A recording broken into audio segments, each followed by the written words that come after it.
اللہم صلی اللہ سیدنا محمد وعلی آل سیدنا محمد وبارک وسلم۔ درس حدیث میں آج آپ کے لیے دنیا و آخرت سے متعلق چند باتیں نبی اکرم صلی اللہ علیہ وسلم کی گوش و گزار ہیں۔ حضرت ابو موسیٰ رضی اللہ تعالیٰ عنہ سے روایت ہے کہ رسول اللہ صلی اللہ علیہ وسلم نے فرمایا کہ جو شخص دنیا کو اپنا محبوب و مطلوب بنائے گا وہ اپنی آخرت کا ضرور نقصان کرے گا، اور جو کوئی آخرت کو محبوب بنائے گا وہ اپنی دنیا کا ضرور نقصان کرے گا۔ پس فنا ہو جانے والی دنیا کے مقابلے میں باقی رہنے والی آخرت اختیار کرو۔ یہ بحیقی شریف کی حدیث پاک ہے، اور میں پہلے بھی آپ کو بتا چکا کہ دیندار آدمی اکثر دنیا کا نقصان کر بیٹھتا ہے اپنی، لیکن دین کا نقصان نہیں ہونے دیتا۔ چاہے گاہک نکلے، چاہے طبیعت خراب ہو، چاہے کوئی شادی ہو، چاہے کوئی سفر ہو، نمازیں نہیں نکلتی ان لوگوں کی جن کے صحیح دین اندر گھس جائے۔ اسی طرح دنیا دار آدمی اکثر اپنے دین کا نقصان کر بیٹھتا ہے کہ چند ٹکوں کے لیے گاہک کی وجہ سے نماز چھوڑ دے گا، جماعت چھوڑ دے گا۔ حدیث پاک میں نبی نے فرمایا ہے کہ مسافر کی طرح دنیا میں جو ہے ایسے رہو کہ تھوڑی دیر کے لیے جیسے سستانے کے لیے پیڑ کے نیچے آدمی بیٹھ جاتا ہے۔ ایک حدیث میں تو اسے قید خانہ بتایا، مومنوں کے لیے جنت اور مومنوں کے لیے دنیا جو ہے قید خانہ، کافروں کے لیے جنت۔ اس لیے ایک منٹ قیمتی ہے میرے بھائیوں۔ دنیا میں مومن کو جو وقت دیا گیا 60-70 سال کی زندگی ہے ٹیسٹ کے لیے، اس کے بعد اربوں خربوں سال کی زندگی آنے والی ہے جو کبھی ختم نہیں ہوگی، اور بیوقوفی ہوگا جو اس ٹیسٹ میں فیل ہو جائے، کیونکہ پہلے ہی پیپر آؤٹ کر دیا گیا، ٹائم بتا دیا گیا کہ 2.5-3 گھنٹے تمہارے پاس ہیں۔ جن بچوں سے 2.5 گھنٹے کے بعد کاپی چھین لی جاتی ہیں ان سے پوچھو، بالکل اپنا معاملہ اسی طرح سے سمجھو کہ ہمیں ایگزام روم میں بیٹھا دیا گیا اور ہم سے ایگزام لیا جا رہا، اور کاپی ہماری لے لی جائے گی، پھر دیکھیں کہ پھر واقعی ہم پورا کام کر چکے ہیں نہیں کر چکے ہیں۔ ایک بزرگ نے ایک آدمی کو قہقہے لگاتے ہوئے دیکھا تو اس سے پوچھا کہ بھائی کیا پل صراط جو ہے وہ پار کر لی؟ مطلب جب تک پل صراط پار نہ ہو جائے ہنسنے کا بھی حکم نہیں ہے۔ حضور نے ہنسنے کو یہ بات کہی تھی کہ قہقہے لگا کے نہ ہنسا کرو، اس سے دل مردہ ہوتا ہے۔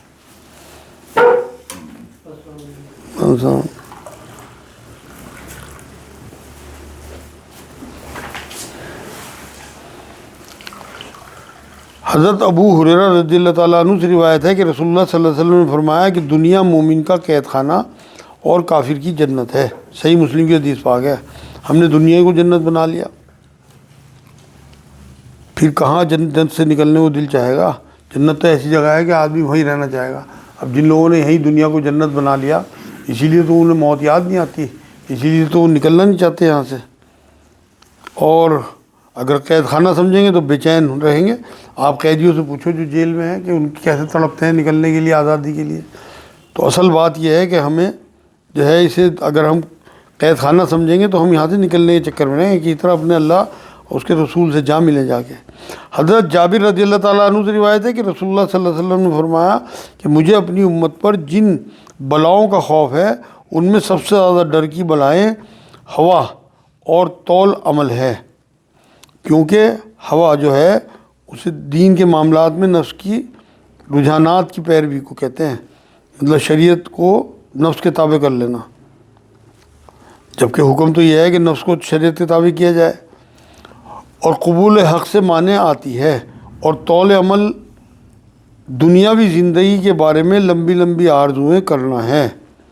یہی جو میں آپ کو بتا رہا ہوں کہ اگر دنیا کی ہم زندگی چاہتے ہیں، لمبی لمبی سوچیں رکھیں گے تو وہ ہمیں جو ہے وہ آخرت ہماری خراب کریں گے، اور آخرت کو بھلا دیتی ہے۔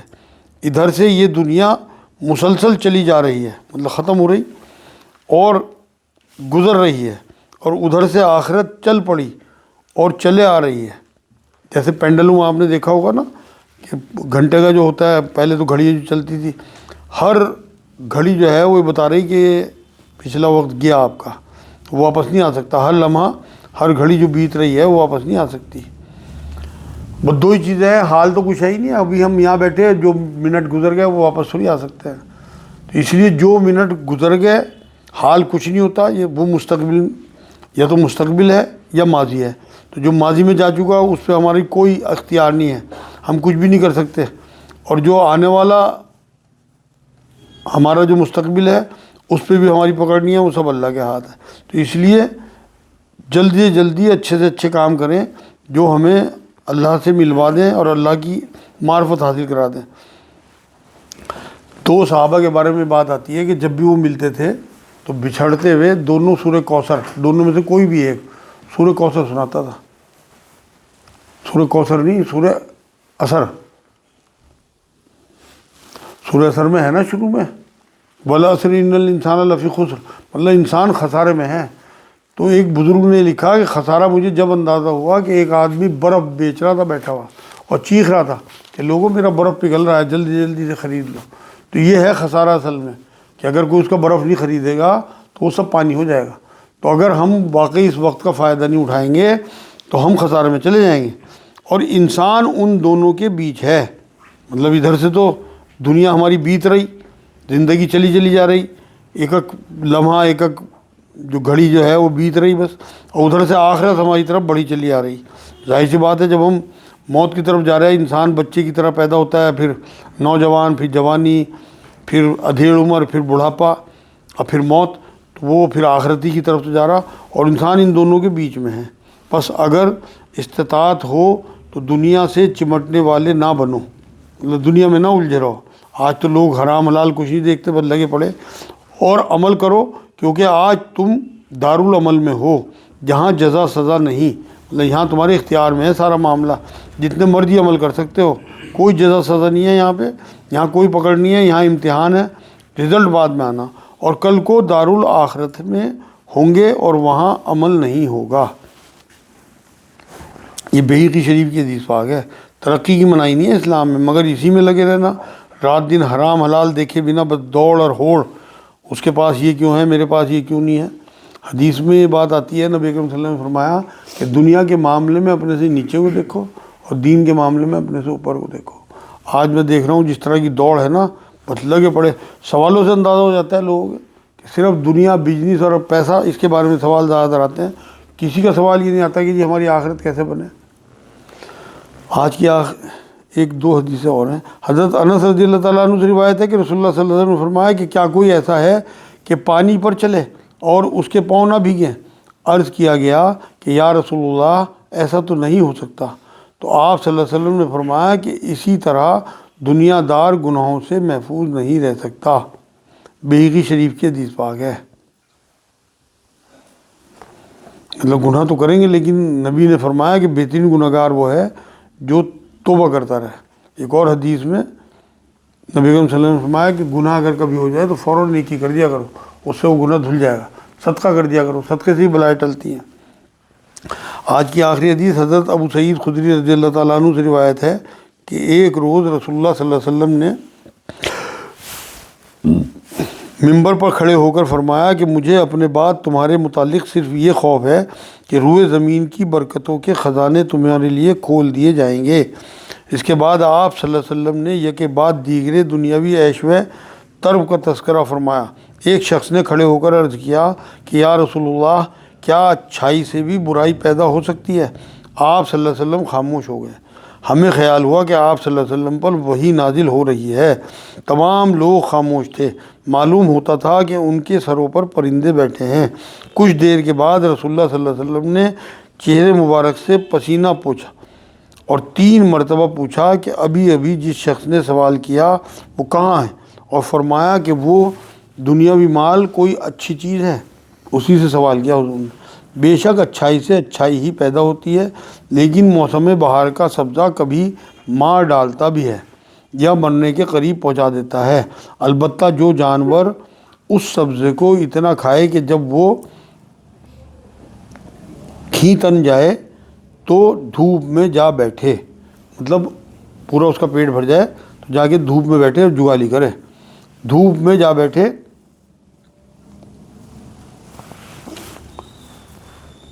جگالی کرے اور پیشاب کرے اور پھر آ کر چرنا شروع کر دے تو اس کا یہ سبزہ ہلاک نہیں کرتا، مطلب اس کو یہ سبزہ ہلاک نہیں کرتا۔ دنیا کا یہ مال ہرا بھرا ہے، لیکن در حقیقت اسی مسلمان کا مال اچھا ہے جو حق کے ساتھ حاصل کرتا ہے اور پھر مجاہدین کو، یتیموں کو، مسکینوں کو اور مسافروں کو دیتا ہے۔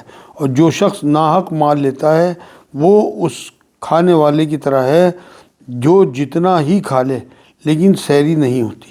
ایسا مال قیامت کے دن صاحب مال کے خلاف شہادت دے گا۔ صحیح بخاری کی حدیث پاک ہے۔